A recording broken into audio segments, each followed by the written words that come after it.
right, New York Giants fans, this is Tim with Online Big Blue, bringing you the best of New York Giants sports talk and entertainment.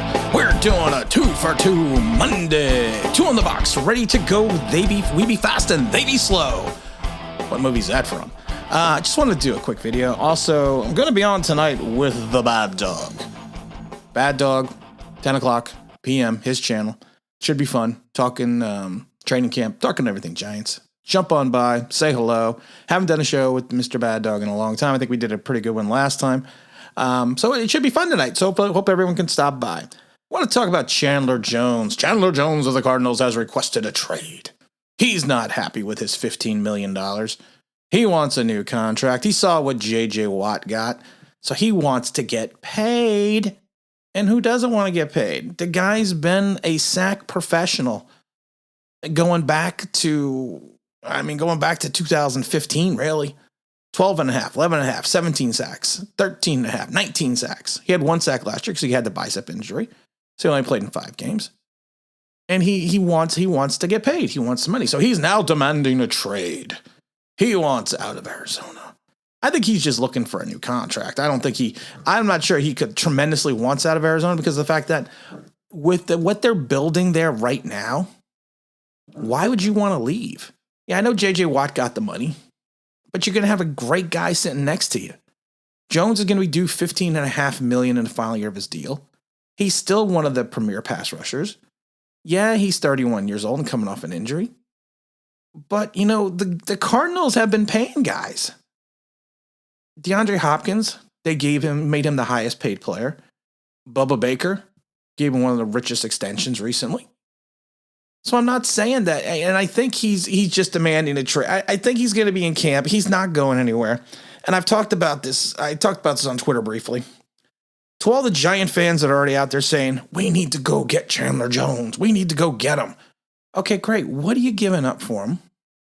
How are you going to fit the 15.5 in? Because even if you were extending him, where's that money going to come from in 2022? What are you giving up?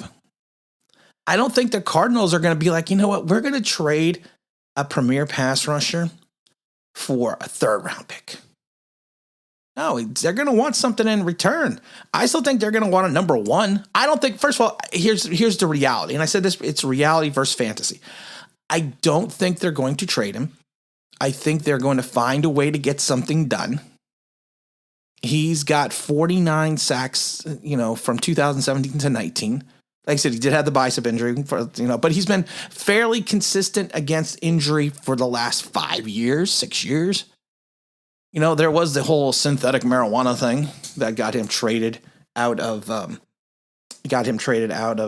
New England. So I don't think that they're going to make that type of move.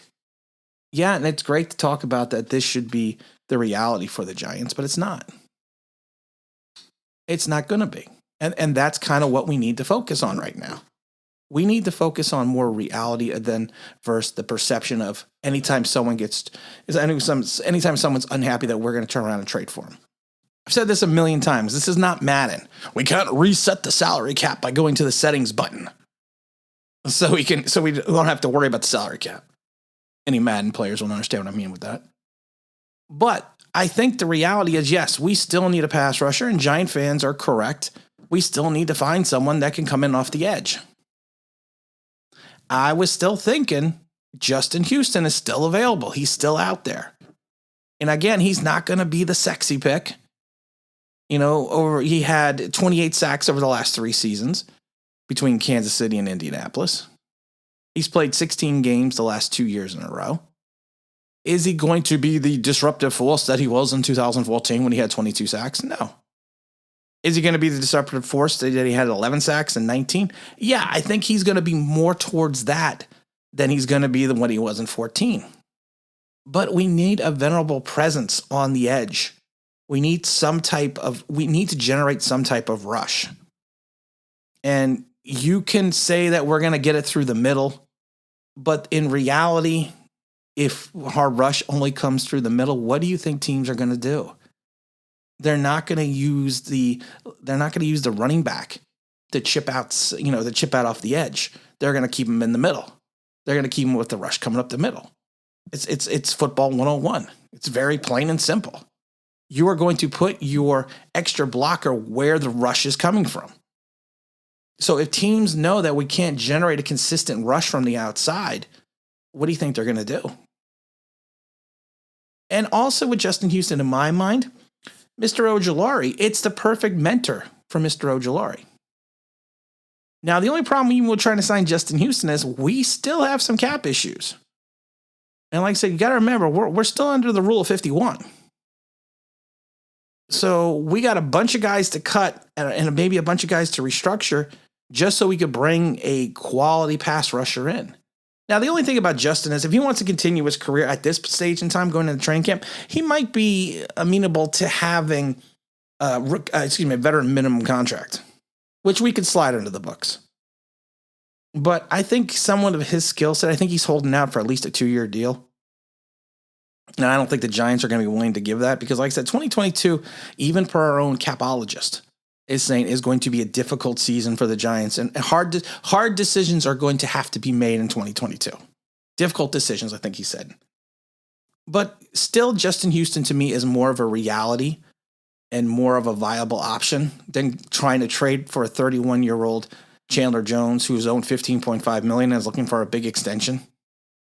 I'm just saying, guys. I'm just throwing out there. We got the online Big Blue Studio set up, so we're going to have a lot of fun this training camp. We're going to be trying churning out videos daily. I'm still at the in-laws, so I'm hiding in the basement. And that's why I'm going to be doing a lot of videos. I'm going to stay down here. I'm going to stay down here for the next month. I'm literally a geek in the basement. Oh, my God. I never thought about it that way. I'm going to have to go lift some weights now just so I can get rid of this geekdom smell off of me. So... just joking, guys. It's going to be a fun season. Training camp, of course, starts tomorrow. Catch me tonight on the Bad Dog Show. It should be fun. I'm actually looking forward to it because I do enjoy talking to Bad Dog. I think he's got a lot of great thoughts, and it brings an awesome perspective to the Giants with a dose of reality, which sometimes what I think is what us Giant fans needs. So again, this is Tim with Online Big Blue, bringing you the best of New York Giants sports talk and entertainment. And as always, if you could subscribe, you ring that bell, you think that means that'd be awesome.